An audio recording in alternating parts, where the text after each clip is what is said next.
வணக்கம் இணையதள நண்பர்களே, நான் உங்கள் சாம் கார்த்திக் பேசுகிறேன். நம்ம இன்றைக்கி என்ன பார்க்க போகிறோம்னு பார்த்தீங்கன்னா, ஐபிடிஎஃப் அப்படின்ற அப்ளிகேஷனை பற்றி தான் பார்க்க போகிறோம். அந்த ஐபிடிஎஃப்பில் பார்த்தீங்கன்னா நிறையா ஃபீச்சர்ஸ் கொடுத்துருக்காங்க.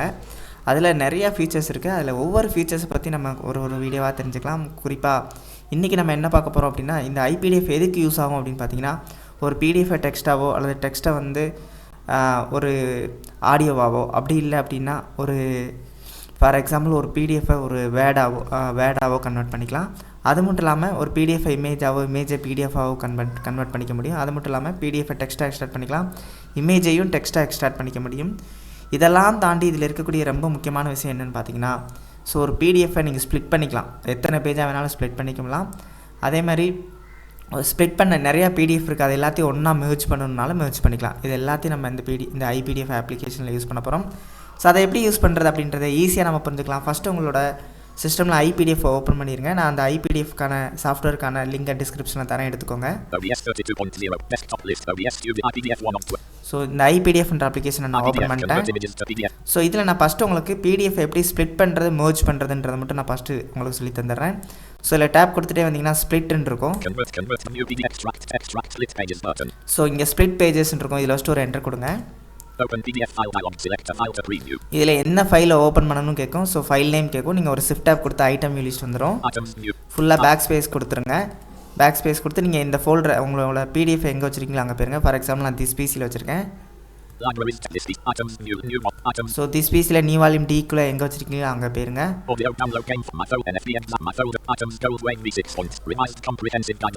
ஸோ என்கிட்ட ஒரு கைட்லைன்ஸ் இருக்குது, அதை ஓப்பன் பண்ணிக்கிறேன்.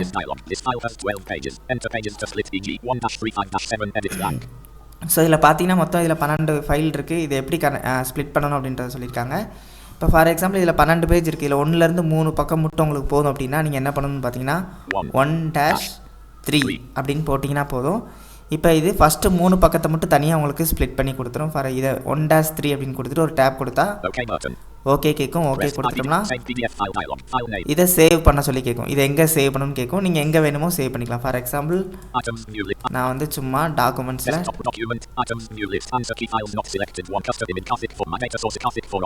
ஸோ இந்த கார்த்திக்ன்ற ஃபோல்டரில் நான் வந்து இதை சேவ் பண்ணிக்கிறேன்.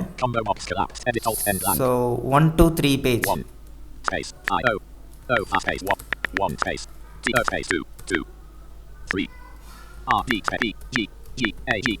ஓகே 1-3 பேஜ் அப்படின்னு போட்டு சேவ் பண்ணிட்டேன். ஸோ இப்போ நமக்கு ஸ்ப்ளிட் சக்ஸஸ்ஃபுல்லி அப்படின்னு வந்துடும். இதில் ஃபஸ்ட்டு 2 கொடுத்தோம்னா நமக்கு இது முடிஞ்சிச்சு. ஸோ இந்த மாதிரி நம்ம 1லேருந்து 3வது பேஜ் மட்டும் தனியாக வேணால் எடுத்துக்கலாம்.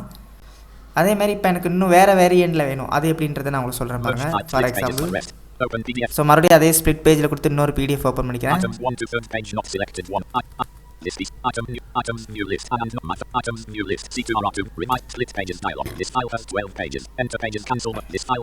ஓகே இதில் மொத்தம் 12 பேஜ் இருக்குது. இதில் இப்போ ஃபார் எக்ஸாம்பிள் எனக்கு இதில் 1லேருந்து 3வது பேஜ் எனக்கு வேணும், அதுக்கப்புறம் 7லேருந்து 9வது பேஜ் வேணும் அப்படின்னா அதை எப்படி ஸ்ப்ளிட் பண்ணணுன்றதை உங்களுக்கு சொல்கிறேன். அதுக்கு என்ன செய்யணும்னா 1-3 கமா அப்படின்னு போட்டுக்கோங்க. 1லேருந்து எனக்கு 3வது பேஜ் வேணும், அதுக்கடுத்து 7லேருந்து ஒரு 10வது பேஜ் வேணும்னே வச்சுக்கோமே ஃபார் எக்ஸாம்பிளுக்கு. அப்போனா அதே மாதிரி நீங்கள் 7-10. ஸோ லாஸ்ட் மட்டும் நீங்கள் கமா எதுவும் கொடுக்கக்கூடாது. போட்டு இப்போ ஒரு ஓகே கொடுத்தோம்னா so save option multiple range detected அப்படின்ட்டு. அப்போனா உங்களுக்கு 1-3 பேஜ் 3rd பேஜ் தனியாகவும் 7லேருந்து 10 பேஜ் தனியாகவும் 2ஆக உங்களுக்கு ஸ்ப்ளிட் பண்ணி கொடுக்கும். ஸோ அதை இப்போ நீங்கள் என்ன பண்ணணும், எப்படி சேவ் பண்ணணும்னு பார்த்தீங்கன்னா அதில் டேப் கொடுத்துட்டே வந்தீங்கன்னா so save as multiple files, save as 1 file. இந்த ரெண்டையும் ஒரே ஃபைலாக சேவ் பண்ண போகிறீங்களா இல்லை மல்டிபிள் ஃபைலாக சேவ் பண்ண விரும்புறீங்களான்னு கேட்கும். இதில் வந்து நான் சேவ் அஸ் மல்டிபிள் ஃபைல்ஸ் கொடுக்குறேன். இப்போ சூஸ் டைரக்டரி, நீ இதை வந்து நீங்கள் எங்கே சேவ் பண்ண போகிறீங்க அப்படின்னு சொல்லி கேட்கும். நம்ம எந்த ஃபோல்டரில் சேவ் பண்ணணுமோ அந்த ஃபோல்டரை சூஸ் பண்ணணும். ஸோ நான் வந்து டாக்குமெண்ட்ஸில் ஓகே ஸ்ப்ளிட் அப்படின்ட்டு ஒரு ஃபோல்டர் போட்டிருக்கேன். அதில் இப்போ ஸ்ப்ளிட்னு ஒரு ஃபோல்டர் கிரியேட் பண்ணியிருக்கேன். Ctrl+Shift+N கொடுத்து ஸ்ப்ளிட் அப்படின்னு போட்டு ஒரு என்டர் கொடுத்துட்டு எனக்கு நியூ ஃபோல்டர் கிரியேட் ஆயிடுச்சு. ஸோ இதுக்கு முன்னாடி நம்ம ஏதாவது ஒரு ஃபைல் சேவ் பண்ணணும்னா அந்த ஃபோல்டருக்குள்ளே போயிட்டு சேவ் பண்ணணும். இப்போ என்ன பண்ணணும் அப்படின்னா அந்த ஃபோல்டரை மட்டும் கிரியேட் பண்ணிட்டு அந்த ஃபோல்டருக்கு நேராக வச்சுருங்க. ஸ்ப்ளிட் அப்படின்ற அந்த ஃபோல்டருக்கு நேராக வச்சுட்டு டேப் கொடுத்துட்டே வந்தோம் அப்படின்னா செலக்ட் அப்படின்ற பட்டன் இருக்கும். இப்போ இதில் வச்சுட்டு ஒரு என்டர் கொடுத்துட்டிங்கன்னா ஸோ இப்போ வந்து நம்மளோட ஃபைல் செப்பரேட்டாக ஸ்ப்ளிட் ஆகிருச்சு அப்படின்ற ஒரு ஆப்ஷன்ஸ் வந்துருச்சு. ஸோ இந்த மாதிரி நம்ம ஸ்ப்ளிட் பண்ணிக்கலாம். இல்லை என்கிட்ட இருக்கிற 12 பேஜும் எனக்கு தனித்தனியாக சேவ் பண்ணணும் அப்படின்னா அது எப்படி பண்ணணுன்றதை நான் சொல்கிறேன். ஸோ அதுக்கு என்ன பண்ணணும் அப்படின்னு பார்த்தீங்கன்னா இதில் டேப் கொடுத்துட்டு வந்தால் ஸோ ஸ்ப்ளிட் பேஜ் இருக்குது. ஸோ ஸ்ப்ளிட் பட்டனில் போய்ட்டு மறுபடியும் ஏதாவது ஒரு PDF சூஸ் பண்ணிக்கோங்க. List item new list and not select my item revised comprehend split pages dialog. This file has to cancel. This file has 12 pages. Enter pages to split EG 1-35-7 edit blank. இப்போ இதில் என்கிட்ட 12 page இருக்குது. இந்த 12 பேஜுமே தனித்தனி பக்கமாக வேணும் அப்படின்னா நீங்கள் என்ன பண்ணணும்னு பார்த்தீங்கன்னா 1, 2, 3, 4, 5, 6, 7, 8, 9, 10, 10 ஓகே 11, லாஸ்ட்டாக 12 இப்படி நீங்கள் கொடுத்துட்டீங்க அப்படின்னா 12 பேஜ் தனித்தனியாக உங்களுக்கு ஸ்ப்ளிட் பண்ணி தரோம். இப்போ நான் 12ஐயும் இந்த மாதிரி கமாண்ட் கொடுத்துட்டு இப்போ ஒரு ஓகே கொடுக்குறேன். இப்போ இதில் சேவ் மல்டிபிள் ஆப்ஷன் கொடுக்குறேன். இதில் ஒரு என்டர் கொடுக்குறேன். சூஸ் டைரக்டரி கேட்குது. இதே அதே மாதிரி ஷிஃப்ட் டேப் கொடுத்த ஐட்டம் வியூ லிஸ்ட் வந்துட்டு ஃபுல்லாக பேக் ஸ்பேஸ் போயிட்டு நான் டாக்குமெண்ட்ஸ்ன்ற ஃபோல்டரில் போகிறேன். ஸோ இதில் போய்ட்டு இதில் ஒரு ஃபோல்டர் நான் கிரியேட் பண்ணிக்கிறேன். For example all split files.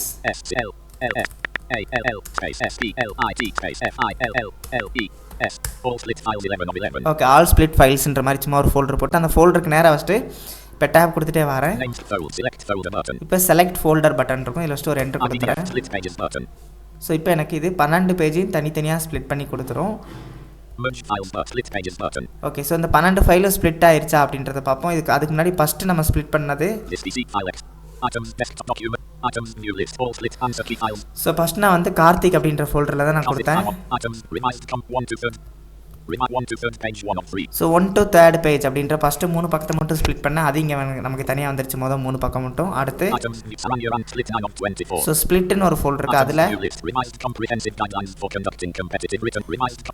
So இதில் நான் 1 to 3rd அடுத்து 7 to 10 தனியாக ஸ்ப்ளிட் பண்ண அது அந்த ரெண்டு பேஜும் தனித்தனியாக இருக்குது இந்த ஃபோல்டரில். Accessibility answer key for all split file 1. Item new list. Revised comprehensive guidelines for conducting competitive written public examinations linked to employment or admission to professional or technical courses for persons with disabilities 1st of August 2025 1-1 not selected 1 of 9. So இதுலேயும் பார்த்தீங்கன்னா நான் split பண்ண எல்லா ஃபைலும் இருக்குது. நான் எத்தனை ஃபைலாக split பண்ணணும் அத்தனை ஃபைலும் எனக்கு இதில் ஸ்ப்ளிட் பண்ணி கொடுத்துரும். ஸோ இந்த மாதிரி தான் நீங்கள் என்ன பண்ணணும்னு பார்த்தீங்கன்னா ஸ்ப்ளிட் பண்ணணும். ஸோ இதை ட்ரை பண்ணுங்கள். இப்படி தான் நம்ம ஸ்ப்ளிட் பண்ணி பிடிஎஃப்பை நம்ம யூஸ் பண்ணிக்கலாம். ஸோ அடுத்து என்ன பார்க்க போகிறோம்னு பார்த்தீங்கன்னா மெர்ஜ் பண்ண போகிறோம். மெர்ஜ் பண்ணுறது எப்படின்றத பார்ப்போம். ஸோ இப்போ ஸ்ப்ளிட் ஃபைலுக்கு அடுத்து ஒரு டேப் கொடுத்தீங்க அப்படின்னா மெர்ஜ் ஃபைல் இருக்கும். இதில் வச்சுட்டு ஒரு என்டர் கொடுங்க. ஓகே மெர்ஜ் பிடிஎஃப்ல என்டர் கொடுத்த உடனே ஒரு டேப் கொடுத்தீங்கன்னா ஆட் பிடிஎஃப் ஆஸ் பட்டன் இருக்கும். இதில் வச்சுட்டு ஒரு என்டர் கொடுங்க. இதில் போயிட்டு இதில் ஷிஃப்ட் டேப் கொடுங்க.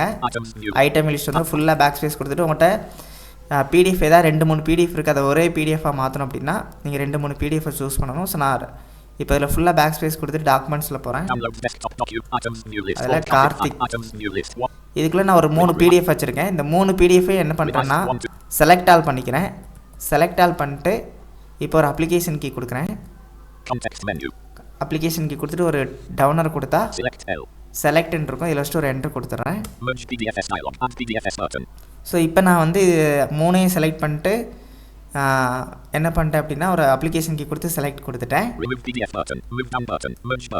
இப்போ இதில் டேப் கொடுத்துட்டே வந்தால் மெர்ஜ் பட்டன் இருக்கும். ஸோ இதில் நீங்கள் ஏதாவது பேஜ் ஏதாவது ஃபஸ்ட்டு பிடிஎஃப் இதாக இருக்கணும், ஒரு 2வது பிடிஎஃப் இதாக இருக்கணும்னா நீங்கள் அந்த இதுக்கு நேராக வச்சுட்டு மூவ் டவுன் மூவ் அப்லாம் கொடுத்து மூவ் பண்ணிக்கலாம். ஸோ நான் இப்போ இந்த 3ஐயும் நான் மெர்ஜ் பண்ணுறேன். மெர்ஜ் பட்டன் கொடுக்குறேன்.